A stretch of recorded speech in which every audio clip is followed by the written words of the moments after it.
Hey guys, I just wanted to take a little bit of time and do a quick Q&A like I promised. I wrote down everybody's questions that you all had, and I'm just going to start working through them. So the first question is a pretty big one. Do I have my legs underneath me? I would say mostly yes. Um, I didn't get a chance to do as much hiking recently as I wanted to. I did some, and I had my pack with me, and it felt pretty good. But I did a lot of like home leg workouts, weighted squats and lunges and stairs and things like that. Lots of mobility stuff, some yoga just to kind of loosen myself up. And I'm feeling pretty good. I think the this kind of second part to that question um, is not really related to my like fitness level so much as the fact that last week I got the flu and I'm still getting over that. And that's definitely, I'm noticing that I'm just a lot more tired and no, I'm not 100%. So I think in a lot of ways that's going to be more impactful. Um, Either way, I'm not really planning on hiking big miles yet. I just want to take it slow. Keep things pretty easy for a while, just to make sure that I don't strain myself or cause any injuries early on. I just want to take it slow and be smart. And I think I'll be okay. Honestly, I think being out in the fresh air and it's cold. The cold air will actually help my lungs feel pretty good too. So I think some of that's going to help. Next question: when do I start? I actually am here at Amicalola Lodge today. Um, just wrapping some things up, doing this video, getting packed, and then I'm going down to the visitor center here probably in the next hour or so to finish my registration and start hiking. So it's end of February. It's cold today. I think the feels like temperature outside right now is like 12 degrees because it's so windy. So I'll be on trail later today. Um, how many miles a day do I plan to hike? That depends. So in general, if you want to do the entire Appalachian Trail in 6 months, you have to hike about 12 miles a day. It just averages out to it's like 12.2 or something like that. So keeping that in mind, every day is going to be a little bit different. You kind of look at the next several potential like campsites or shelters, and you gauge your distance based on that. Sometimes the next shelter is 8 miles from where you're starting. Sometimes it's 12 or 18, and you do 8 miles. You see how you're feeling. If it's early and you're feeling good, you keep going, and so on and so forth. You kind of take each day at a time. You do have to keep in mind your like food supply, and you have to make sure that you're at your next resupply point before you run out of food. So you have to kind of weigh that a little bit too. And realistically, as things go on, once I've been hiking for a while and my body's gotten used to trail life, I'm sure that those miles are going to increase. To begin with, I'm aiming for about 10 miles a day. Maybe 8, maybe 12, but it's going to be it's going to be roughly 40 miles. I'm doing the whole approach trail, and then I think my first resupply is going to be mountain crossing, and that's about 40 miles. And I've got 4 days worth of food. So for now, aiming for about 10 miles a day. That should get me there with enough time to resupply, and then I'll figure out the next leg from there. What's my daily hair care routine? So on trail, I have no idea. I'm probably going to just keep it up most of the time, but we'll see. Luckily, I do, and this kind of ties into another question about showers. There's quite a few hostels along the way. There's there's towns that you go through. You can get a hotel room here and there. So in general, like showers, taking care of my hair, stuff like that's going to be something that I do less frequently than I would have like normally, but it's not going to be impossible. And that being said, it's probably going to be pretty close to what I normally do. Just standard hair care routine, but it's just going to be spread out a little bit more. Next question: what will I eat? That varies. Right now, I've got just pretty standard backpacking food. I think I've got a lot of bars.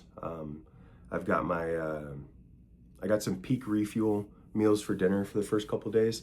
I like those. They're pretty good calories, and there's a lot of protein. I found they seem to be higher protein than some of the other options, and they taste good. They're just dehydrated meals. You just rehydrate them. So the downside to those, though, is they can be kind of expensive. They're about $15 or so each, which isn't horrible, but every single day for the whole trail, it would start to add up. Once I resupply, a lot of the food options are going to be based on what's available at the resupply. Bars are going to be one of those things, protein bars, granola bars, stuff like that. I'm going to have those all the time. There's always going to be some sort of bar in my bag. Candy's nice, a little candy to snack on while you're climbing up a mountain. That sugar helps. It's kind of an immediate energy that helps those climbs feel a little bit better. Dinners a lot of the time are going to be like ramen packets or those like pasta sides or rice sides, instant mashed potatoes, things like that. And then you can kind of dress it up a little bit if you want to. Like if you've got some instant mashed potatoes, but you've got some, I don't know, like a block of cheese and some sausage or something, you can cut that up and mix it in there and make it a little heartier and taste better or taste different. That's a nice thing to be able to do as well. And then the next question, I kind of already talked about this. What do I do when I run out of food? So I'm going through town or past a resupply, usually every couple days. And at those points, if I need food, I just go in and I buy it. It's a lot simpler than some people think. I don't have to forage or or hunt for my food or anything like that. I can go to the store. The big difference is that I want to make sure that I'm getting food that's packable, that's easy to carry, easy to eat. I'm not going to really be able to do any cooking per se. So I'm looking for simple foods. And then what I like to do, I guess there's this like unofficial rule. It's called the 100-to-1 rule. And it's just this general idea that for your backpacking food, you want at least 100 calories per ounce of food.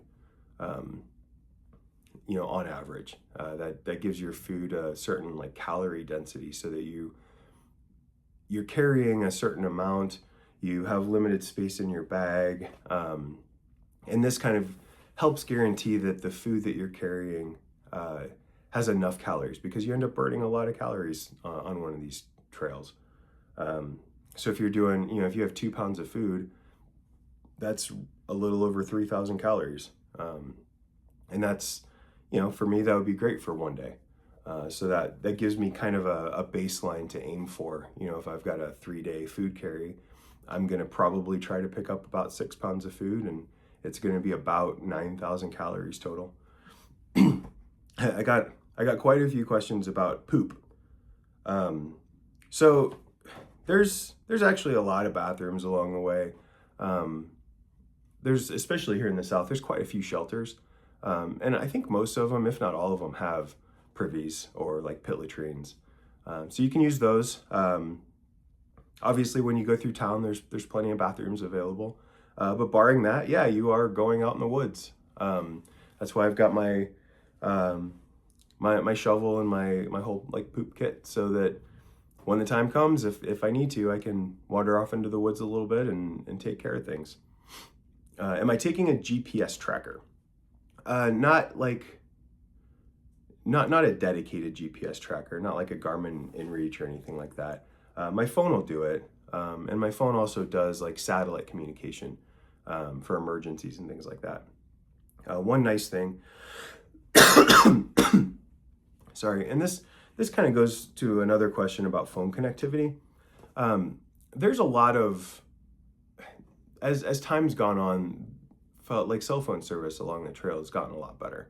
There's definitely times where you don't have service, but I've checked, I've done a lot of research. I just switched phone carriers not too long ago, and so some of this kind of tied into, trying to figure that out. But I would say most of the major carriers, you're going to have service almost at least a little bit every day. You don't necessarily have it when you need it, but that's what's nice about, in my case, I've got one of the newer iPhones that has the satellite communication. So if there is an emergency and I don't have actual cell service, I can use that, and I can still get in touch with people if I need to.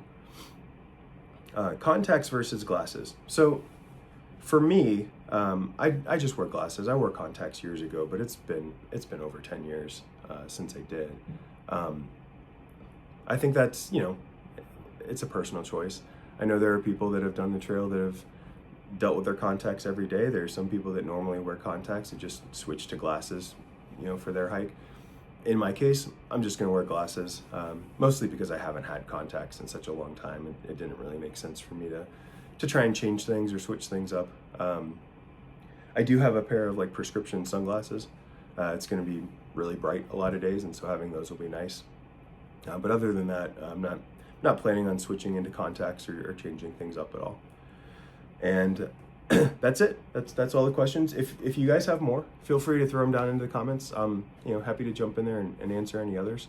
But other than that, I'm gonna get packed up here and go get checked out and head down to the visitor center, finish my registration, and I will be on trail here a little bit later today. Thanks for watching. Again, if you like these videos, if you want to follow along, don't forget to like the video, subscribe to the channel, and I will see you guys in the next one. Thanks.